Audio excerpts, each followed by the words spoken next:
leading Britain's conversation. This is LBC with Shelagh Fogarty.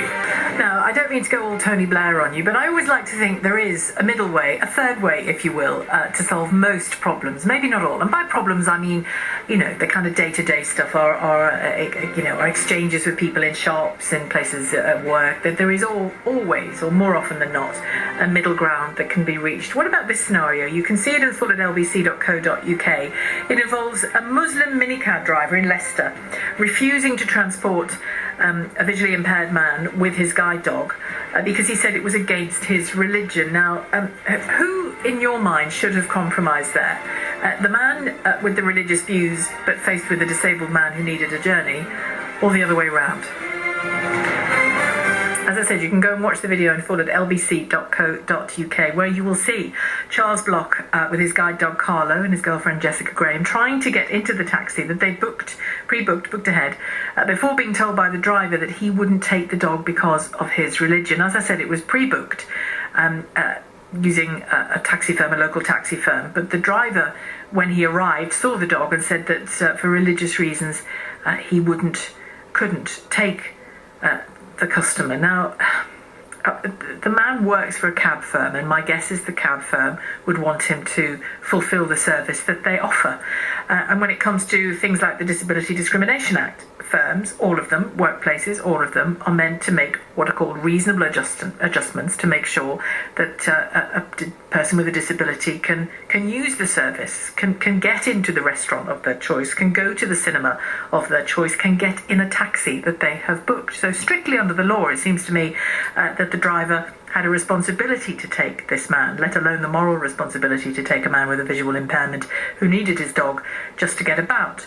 But you could argue, I suppose, the other way around, that it's possible to just show a bit of leeway to somebody's religious sensibilities, in this case the question of the dog. Or would you argue that that is a tolerance too far, too much to ask of the customer in this incident? Do you think there is a middle way here? 0345 6060 973 is the number to call. You can text 84850 or tweet at LBC. My gut instinct is it would be great if it could all be solved easily, but it couldn't be because the driver was refusing to take them because of the dog. It's his job, I think, would be the answer to that. Abdullah Andalusi joins me, co-founder of the Muslim Debate Initiative. Good afternoon to you. Hi there, good afternoon. Can you explain the dog thing to me, first of all? Sure. Well, firstly, I would say that the taxi driver in question was probably making a personal preference choice, not one to do with religion. Dogs are not anathema to Muslims. Muslims can own dogs. They're not prohibited creatures. There are different schools of thought in Islam. Some schools of thought hold that a dog is something that negates the ritual purity of a Muslim prior to ritualized prayer. So a Muslim would have to redo his ablution if he touches a dog's saliva, which is very specific.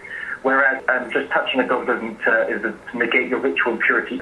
So there's no prohibition on Muslims from owning a dog or touching a dog, and even getting dog saliva on themselves. Obviously, when according to many schools of thought, of course, when you have to pray your ritualized prayers, you should be in a state of ablution. The only can I just try and translate some of that? Ritualized prayers, would that include the 5 times a day praying? I'm referring to the 5 times a day. Yeah. And are you talking about washing before it? Yes. Yeah. Right. Okay. So, and washing to what degree? Just your hands or your hands and face?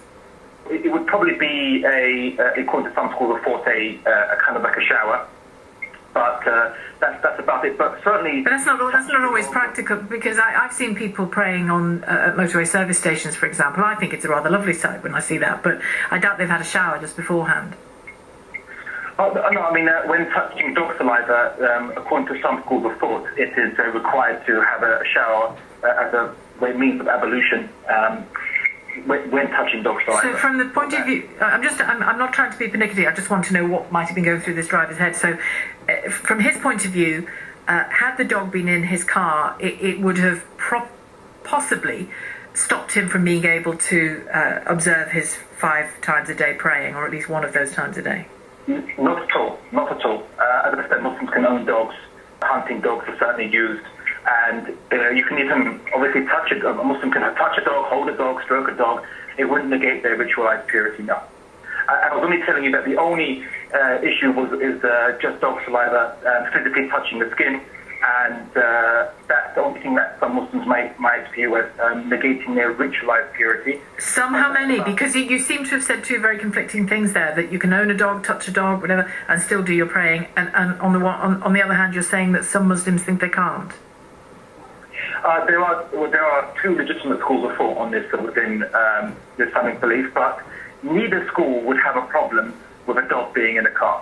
And that's the point. That this issue has got nothing to do with really religion per se, and seems to do with the personal choice or preference of the taxi driver himself.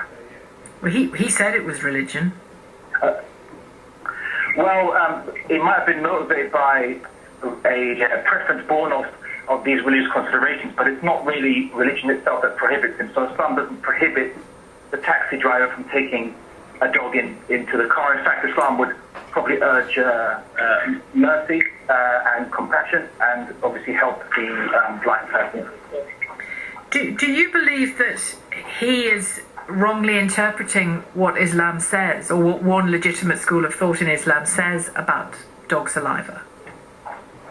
Well, the thing is that we always make an assumption when it comes to religion that everyone is doing it by the book, and everything they do is motivated by a strict understanding of the book. Whereas if we see Christians not going to Sunday prayers, obviously we say that that's because not all Christians are strictly observant. They're not fully, they're not all necessarily not ignorant about their religion. Some are very ignorant about their religion. Muslims are also, like Christians, like any other believer. You have different shades of belief, understanding, and personal preference.